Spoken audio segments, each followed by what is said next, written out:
I originally grew up in a small town called Marcus, Iowa, a town of about 1,500 people, and that's if you counted the cats and dogs and telephone poles twice. Grew up on the farm, working hog farm actually, and both my folks were teachers. And in 1994, I decided to leave home and go 1,000 miles and move to Nashville and start going to school at Belmont University, where I pursued a degree in the music business. I want to give you the finer things, but mostly, darling, I want to give you the things that money can't buy. You know, moving to Nashville was a culture shock for me, and I didn't really realize how much work is involved. So you got to do a lot of things to make ends meet. My first job in Nashville was a dishwasher at Belmont University. I then graduated to line cook, and I waited a lot of tables. I worked in mail rooms for various record labels, MCA Records, Arista Records, and I ended up working for Aaron Brown and Associates and Someday Baby, and they did children's lullabies, and this was back in 1996, and I was the mailroom guy making $6 an hour, and I was doing what we call a writer's night, which is pretty much what we're going to be doing this evening with Underneath the Covers. And anyway, the president of the label asked me if I'd learn a few songs, and so I did. Came in and I sang them for him. He then asked me to be the voice of love songs and lullabies for Daddy's Little Dreamer. Still in the mailroom, still making $6 an hour. We got nominated for a Grammy.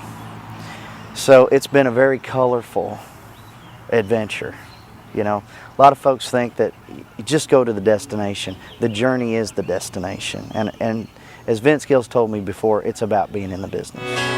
But I've got your memory, it haunts me just like a bad dream. It's all on you, baby, look what you made out of me. You say it's over, and I'd have to halfway agree. It's all on you, baby, look what you made out of me.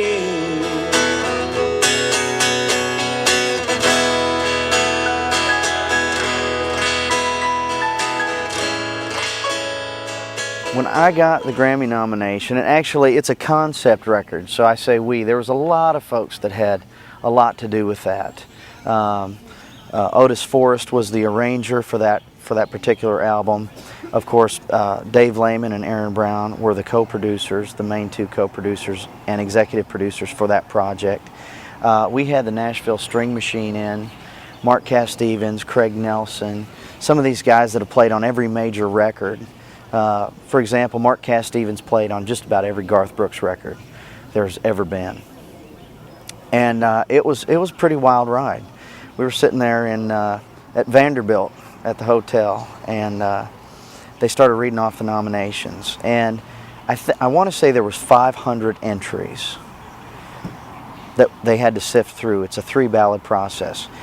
When you get to be one of 5 out of 500, it's just an awesome feeling. And then I had to go back and make $6 an hour shipping out product. You know, being in Nashville, I've gotten to meet some of the best guys, some of my heroes. I've gotten to work with them. Vince Gill, I gotten to work with a little bit. John Ford Coley, who co-produced my first record. And we've had a great working relationship over the last 5 years. 2 years ago, I got to go in the studio with Eddie Money. And John Ford Coley, myself, Johnny Gunn, got to go in and work with Vince on that project. We cut 4 sides, and for Eddie Money's country project called The Other Side of Money. And it's been a heck of a ride. I've gotten to write with Mark Sherrill. You'll see him tonight. I've gotten to write with Fathead Davis. I've gotten to write with also John Fountain. These guys are real craftsmen. And I've learned a lot from those guys, and I really feel blessed, if you want to know the truth. So what do you do when I do means I don't, and I don't mean I don't anymore? What do you say when you say what you've said, and you've said it all a million times before? And where do you go when you go where you've gone, and you've gone in circles round the floor? Tell me, what do you do when I do means I don't, and I don't mean I don't I think the most exciting thing about Nashville right now is the fact that it's so open. If variety is the spice of life, Nashville's doing a good job right now. They're welcoming other genres in. I'm seeing a lot of other different musical genres getting married into, just like when Elvis Presley put the gospel in the rockabilly stuff. It's really not all that different. It's just a different flavor. But songwriting, great songs are great songs. So I guess I would have to say I like the variety. I think Nashville has got a lot more open arms right now. I think the internet's helped us out a lot on that. MySpace, things like that, have given independent artists a lot bigger avenue and a lot more exposure to a broader audience. And I'm starting to see fans, and I have to say this, country fans are like any other fans in the world. If they like you and they buy your record, you're pretty much adopted. So I also know that that's a big responsibility as well. So every night when we go up, and we always try to give everybody everything we can with all our heart. It's been another crazy busy day. I think that we could use a little break. Let's sort her out and let's put down the kids. Have a big night in. Don't worry and start fixing up your hair. We're not really going anywhere. It started with a little hug and kiss. It's a big night in. If I had to give any advice at all, over the last 15 years, I've broken it down to what I like to call the 3 Ps, and that's perseverance, perspiration, and persistence. You can't be in this business and expect it all to come to you. You've got to do the work. You've got to go out and meet folks. You've got to do the networking, and you've got to be open-minded enough to try new things and to expand your craft. Some of the guys in Nashville right now that are some of the biggest names in country music, I can say this, Kenny Chesney is one of the hardest working guys I've ever met in my life, and it shows. He's had a lot of success. We talked about other artists that I've gotten to work with. Vince Gill is another one of those guys. John Ford Coley's another one of those guys. Eddie Money's another one of those guys. And those guys have been to the top of the mountain 2 and 3 times. I guess if I had to sum it up in a nutshell, as long as you don't quit, you'll get where you want to be.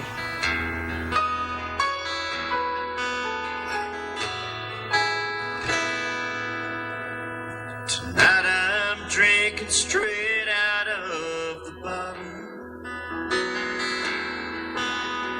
even though it sits next to the glass.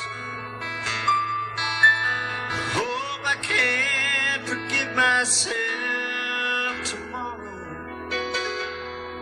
for trying to drown the memories of the past. These days, the nights go on forever, 'cause I refuse to believe you're really gone. The only thing this empty bottle's proving is how good I become, barely holding on. I can still taste your kisses through the whiskey. I can still smell your perfume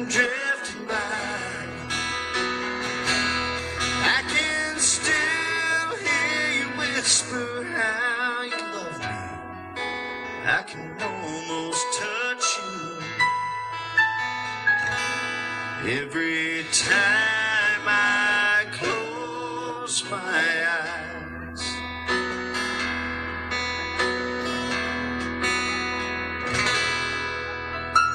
another teardrop falls from your picture. As I listen to your footsteps in the hall, the only sound I hear is my heart breaking as I smash this empty bottle against the wall. 'Cause I can still taste your kisses through the whiskey. I can still smell your perfume drifting by. I can still hear you whisper how you love me. I can almost touch you. Every time I close my eyes, I can still hear you whisper how you love me. I can almost touch you. Every time I close my eyes.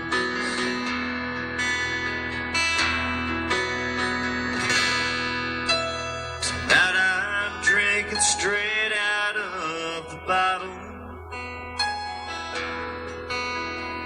even though it sits next to the glass.